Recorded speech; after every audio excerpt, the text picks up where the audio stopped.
Hey Fly Tyers, welcome back. My name is Matt, and as always, thank you for stopping by the channel. Now if this is your first time here and you want to see some cool fly tying tips and tricks, maybe learn some new patterns and some old patterns in their history, then subscribe, click the bell so you don't miss anything. Now I've got a really cool pattern for you today. This is number 31 in the Great Smoky Mountain series. This one is called John's Woolly Worm. Now the John in the name is John Turner from Lenoir, North Carolina. I couldn't dig up a whole lot of information on John other than that he was a contemporary of some of the other legendary fly tyers from Lenoir. If you remember Stanley Tuttle, we tied his Stanley's Grizzly not too long ago. And then Newland Saunders and the famous sheep fly, we also tied that one. So John also comes from Lenoir, an area that is rich with legendary mountain fly tyers. So back to John's Woolly Worm. I would classify this as a semi-dry fly. I mean, it's not heavy and it's pretty heavily hackled. So you put some floatant on it and this thing's definitely going to float, but you fish it without some floatant and then maybe a split shot and you could get it down. You could fish it like a Pat's rubber legs or, any type of girdle bug. But it's also a pretty big meaty fly. I wouldn't be tossing this thing in a small brook trout stream. I'd be fishing this when I know I've got some big 14 or 16 incher hiding out in some undercut bank. So one interesting fact I did read about John Turner is that he was the first one in the Smoky Mountains to put rubber legs on a fly. Now imagine, you couldn't just go to your local fly shop in the 1940s and say, I'd like some Wapsie silly legs. They just didn't have them. They didn't tie with many synthetics back then. But the legend is that John was the first one to put rubber bands on a fly. Now other folks probably did that throughout the country, but he's kind of being credited as the first one to do it in the Smoky Mountains. And this is the fly that he did it with. So it's a pretty cool fly. It's really easy to tie. I think you're gonna like it. Let's give it a shot. There it is in the vise, John's Woolly Worm. I'm gonna be tying this on a size 10. This is actually a 3X long nymph hook. I pinched the barb in it. If I had a 3X long dry fly hook, I would be using that. So first off, I'm gonna use some black 70 denier UTC. I'll put a base down almost all the way to the start of the bend.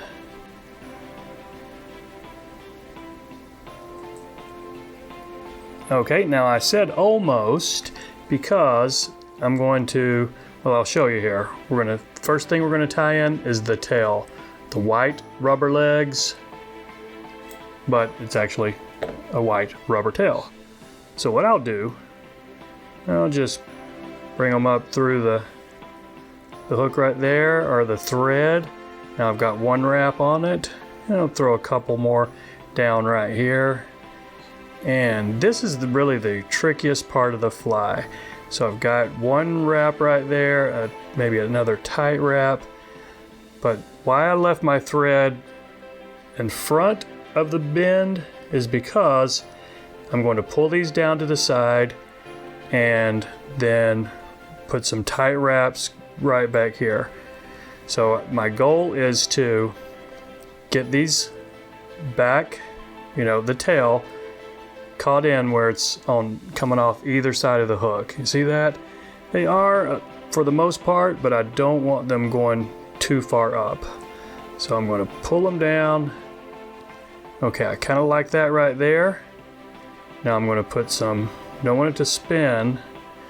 Now put some tight wraps right here. Just trying to squish these rubber legs down. Okay, and I think that's going to work right there. I'm going to go ahead and trim them to length. That will just keep them out of my way. What I'll do, I'll just pull them a little bit taut, but not real tight. So just got a little bit of tension on them, and I'm going to snip it about a length of the body. So it's a pretty long tail right there. Now, the next thing we tie in is our hackle. This thing's going to be palmered all the way up. So take some brown and grizzly hackle, pretty much sized to the gap of the hook. So I'm going to catch these both in at the same time. And I'm not going to take it all the way back because when I put my dubbing down, I'm going to put a little bit of dubbing behind this hackle. So I'll go ahead and bury these stems right here. And take my thread back to where I'm going to, or just right in front of the hackle here. Let's put some wax on. And the dubbing on this is just black.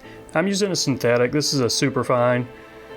I probably wouldn't use rabbit. This is a dry fly. We don't want any material that's going to capture and hold too much water.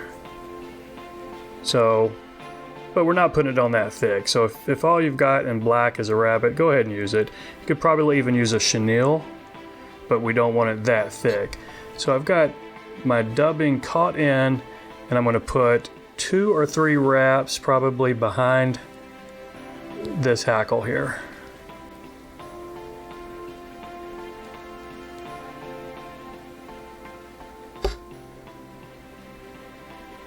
Okay, I'm going to put 1 more behind it. So that's probably ends up being about 5 or so, but no, that's so be it.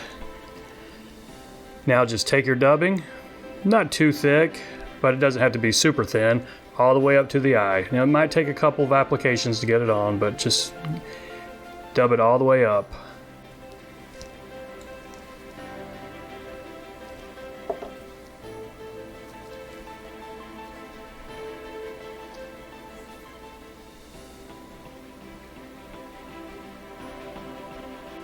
So now when you've got your dubbing wrapped all the way up to just behind the eye, let's wrap this hackle.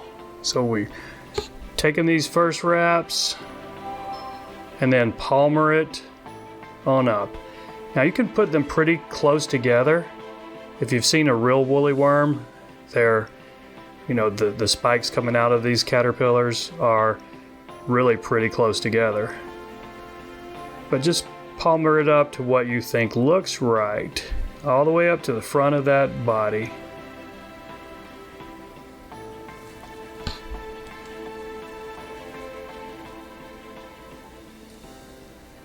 Now a couple of wraps to catch that in. I'm going to go ahead and pull it back and make a couple more securing wraps.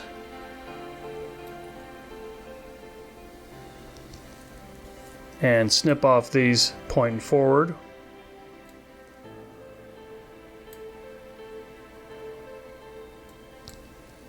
Now we can go in here and clip off this excess feather right here, these 2 feathers.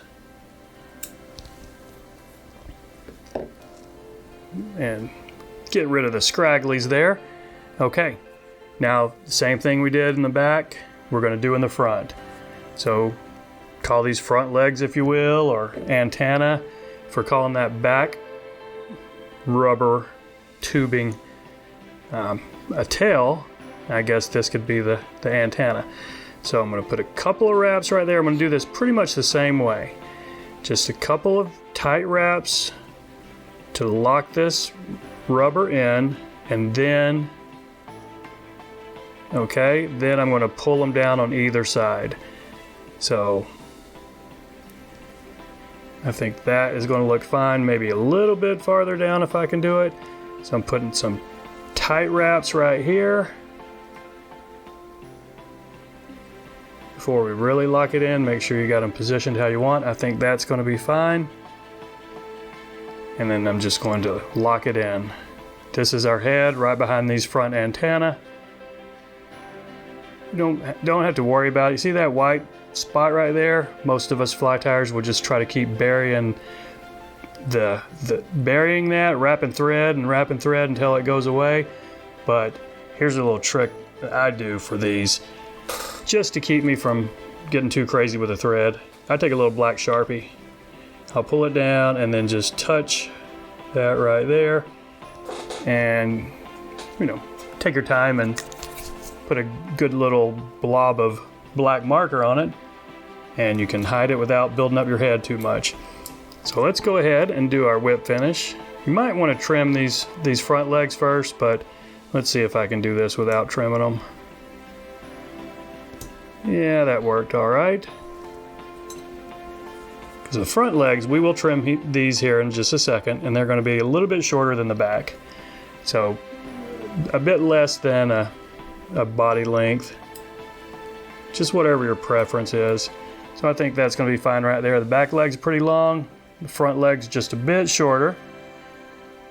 Now put your drop of head cement.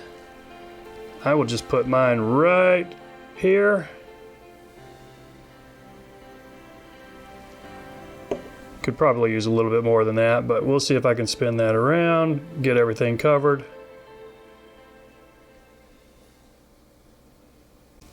Or at least 80% covered and call it good. So give this a quick spin, put my UV light on it.